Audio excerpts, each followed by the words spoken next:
camera right, and then I'll ask you some questions. Jacob, your surname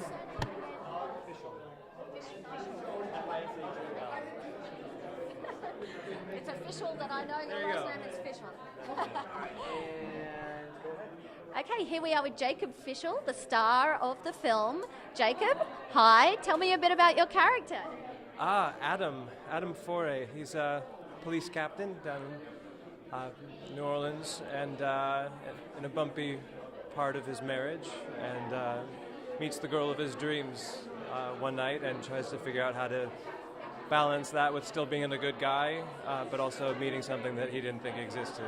You know, a guy who'd given up on love and then meets it. Is that difficult to portray someone in such a inner turmoil? I actually found him really accessible. I found a lot to relate to him, and it's a character that doesn't come around very often. He's so emotional and so sensitive, and you know, he's a cop, but he's got this access to his heart and the sensitivity that usually we don't expect a cop to have, and so to be able to bring those two things in there and play with that was really extraordinary. Did you find it quite a luxury as an actor to be in a feature that's a two-hander?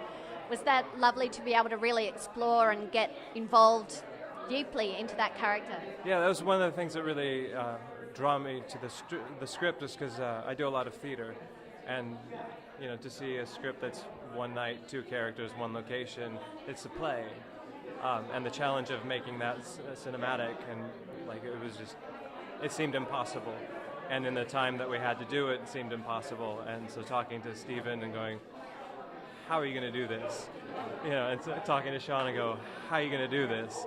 And there was a plan of attack. We had two cameras, you know, we had two teams, and but there was this element of we don't actually know if we can do this. Oh, wow. You know, and going, but we're going to do it. You know, and I was like, yeah, okay, I'll be there. I love that. It sounds like it had a true independent film spirit on set. Absolutely. It was impossible. With the time that we had to shoot it, and two characters talking the whole time, it was impossible. But Sean's heart is in every word of the script, you know, and we all got behind him. You know, one conversation with him, it was like, okay, yeah, we're following this guy. We're going to make this film happen. No matter what we have to do, we're going to make this happen. Were the two cameras shooting simultaneously? Yes. Yeah. So that's how you did it in 8 days? Yeah. And we got, you know, one or two takes, and we're like, whatever, you know, the magic of knowing that we don't have a lot of time and that our coverage is being done simultaneously is that we really had to be there for each other, you know, Pepper and I. And as actors, we really had to be generous and right from the get-go. That there was no warming up on set. It was just we are in it. Wow. So did you have any rehearsal period? Very little. Very little. Usually it was, you know, there was nights where we were doing 12 pages in a one take. And 12 pages? Yeah. And so, you know, Pepper's trained, she's from the theater as well, and so it was extraordinary. Yeah. And we started to get used to the cameras moving around, and then we just played the scene. And then we looked at Steven, and he's like, no, we got it. We're like, cool. Do you think that's a coincidence that both you and Pepper were theater trained actors, or is that something that Steven thought might have been a good requirement for the actors?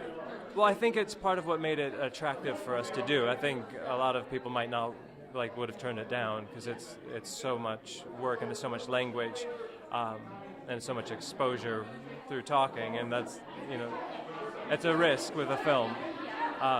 But for me, it was it's what I do. So yeah, and for Pepper, it was yeah, this is what we do. Let's do it. Fantastic. How would you describe Steven's directing style? Steven's very visual, and it was almost as though he was choreographing a dance, and so he gave us the freedom to play off of each other, and then as we were moving, the cameras would start to move, you know, and then he would whisper to the cameras, and the cameras would move in, and you go, oh, that's Steven, and like he's manipulating the camera to be over there, and it's like, okay, and getting a sense of him was more, It was more like he was in the scene with us at times, and that he could actually give us direction with how the camera would turn and like pinpoint something that while we're playing. But when we're shooting like a 12-page scene, like there's a lot of give and take and a lot of things that are being improvised and discovered in the moment. And sometimes the camera would go, oh, whoop, and we're like, oh, I guess this is the moment right now. Okay. Wow, really? That's quite amazing.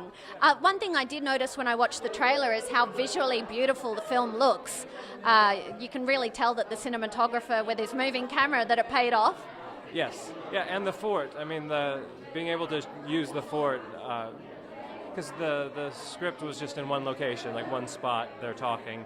But the fort gave us so many different visual tableaus to use. That's one location, but it's so different. And so Stephen really explored that fort and gave us a lot of places to play the scenes. So it actually, expanded the entire play. Well, here we are in Hollywood at the Arena Cine Lounge, which gets behind independent cinema in a big way. How does it feel having the premiere here tonight? I'm so proud of Sean. I'm so, meeting him for the first time in New Orleans, and him, just the dream in his eyes of I've wanted to write this play, this screenplay for so long. It's finally happening, and we're putting everything that we had into making it happen, and to actually be here and see the poster up and to see him all dressed up with his kids here and that it's happening. Well, his daughter hinted at a sequel. Well, he hasn't filmed it yet, so there's time for he can change it. He can rewrite it. But I'm just so happy for him. This is his heart on screen, and it's an honor to be a part of something that's from somebody's heart. Fabulous. And I bet you feel pretty close with Pepper now after working alongside her so closely. Yeah, we're thick as thieves. Yeah, she lives uptown from me in New York, and yeah, there are many copies now. Did you shoot it in New York? No, we shot it in New Orleans, but we're both New Yorkers, and so yes, right. Yeah. But well, congratulations on the film, and I look forward to seeing it. Thank you so much. Thank you. Thanks, Jacob.